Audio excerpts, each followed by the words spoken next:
ए राजा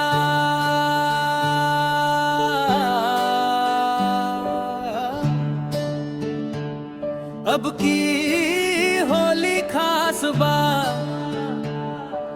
माल साथे पास बा, रंग गुलाल तैयार बा।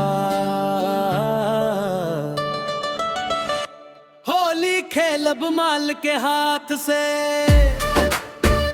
लाल पीला रंग बरसे माथ से, हसेली जब गाल के साथ से, दिल पागल हो जाला बात से। होली खेलब माल के हाथ से, भीजे चुनरिया प्यार के बरस से,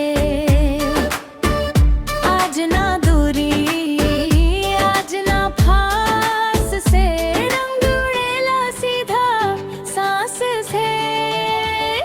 फागुन आइल मस्ती छाइल, तोहरे नैनन जादू चलाइल, ढोलक बाजे डीजे बोले, तोहरे नामे दिल लिखाइल, गली गली में शोर मचाइल, तोहरे खातिर रंग सजाइल, हाथ पकड़ के बोले साजन आज तो होली हमरे आइल। होली खेलब माल के हाथ से,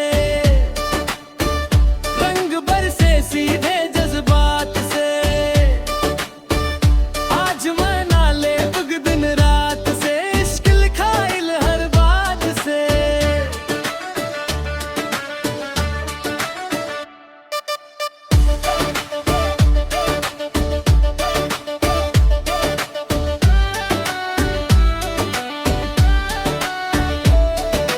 पिचकारी में प्यार भरवा, गुलाल में अरमान धरवा, तोहरे हंसे से होली सजे, बाकी सब बेईमान लगल बा।